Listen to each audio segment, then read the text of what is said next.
Good morning. Welcome back. In the today's lecture, first we will revise earlier recorded two lectures in which I have already told you about the gravity concrete dams. If you are able to recognize or if you are able to remember what is the gravity dam, once again I will repeat the definition of gravity dam. A gravity dam is a solid concrete or masonry structure which ensures stability against all applied loads by its weight alone without depending on arch or beam section. Usually, gravity dams straight in plan and the basic layout as we are dealing in lecture 2 approximately triangular in cross sections. Let's talk about the classification of gravitational dam on the basis of their structural height. The structural height of a gravity dam is nothing but the difference in elevation between the top of the dam, or you can say crown of the roadway. Roadway is nothing but the level of the walkway, and the lowest point in the excavated foundation area. On the basis of height, gravity dams are classified into three categories. First one is low dam or low height dams. Second one is medium height dams, and third one is higher dams. Higher dams are nothing but the dams, gravity dams higher than 300 feet, or you can say 91.44 meters approximately. If the height of the dam is greater than 91.44 meters, then the dam is going to be considered as high dam. Further, medium height dams are designated with the height between 100 feet to 300 feet, or you can say 30.43 meters to 91.44 meters. If the height of gravity dam occurs below than 100 feet or 30.48 meters, then the dams are of low height dams. In the earlier lectures, we were discussed about the upstream phases and downstream phases of a gravity dam. In the downstream phase of a gravity dam, which is usually has a uniform slope,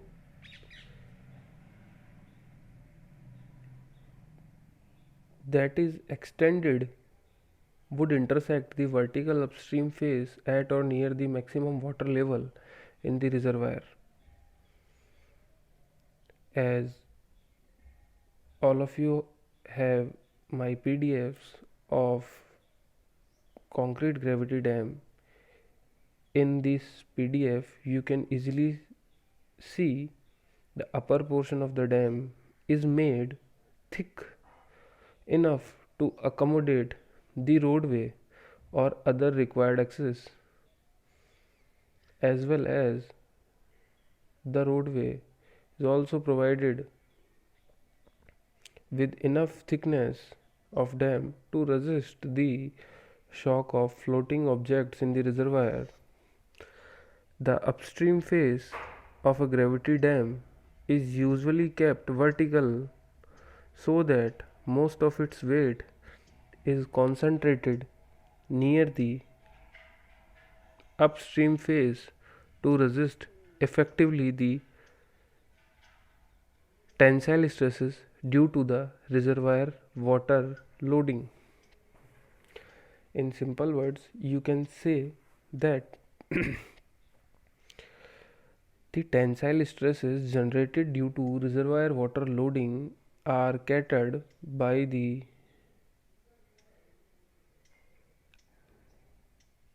weight of a gravity dam in the vertical direction.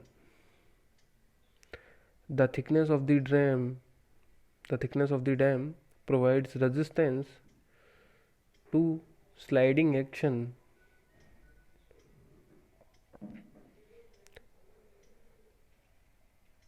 Now, in the today's lecture, we are discuss about the forces that provides stability to the dam section. If you can talk about typical forces on a gravity dam, the forces commonly included in the design of a gravity dam are the first one is dead load. Dead load is nothing but the weight of concrete and the weight of appendices like piers, gates, and bridges. All the dead load is assumed to be transmitted vertically to the foundation.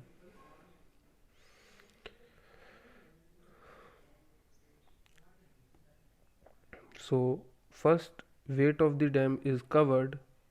Now, second force on a gravity dam is reservoir and tailwater load. Reservoir and tailwater load are the load occurring due to the reservoir water or the water in the downward side of the dam. These type of forces are obtained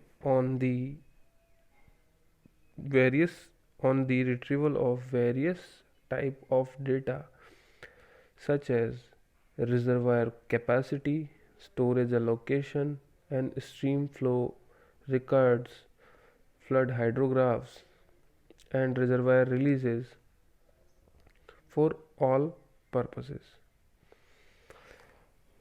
Third forces are uplift forces. Uplift forces occur due to internal hydraulic pressure in pores, cracks, and seams within the body of a dam at the contact between the dam and its foundation and within the foundation.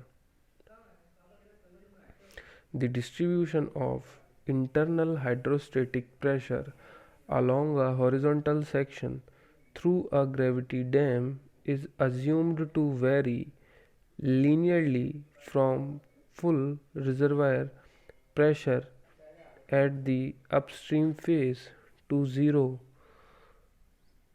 or tail water pressure at the downstream phase. Also, it is assumed that uplift forces are not affected by the earthquakes. Next force is forces due to wave in the reservoir. As you can see in the earlier diagrams, the upper portion of a dam is also subjected to the impact of waves. Wave pressure against massive dams of large height is usually of little importance. There are numerous formula in the wave pressure that we are going to discuss in the upcoming slides.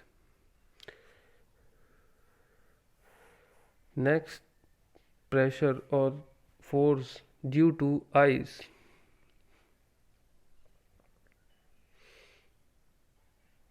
Ice pressure may be taken as 250 kilonewton per meter square applied over the anticipated area of contact of ice with the face of the dam. If, being a water resources engineer or designer, anticipation for the formation of an ice sheet of appreciable thickness and its remaining on the reservoir water surface for a longer duration, the ice pressure must be computed using a suitable method of their estimation.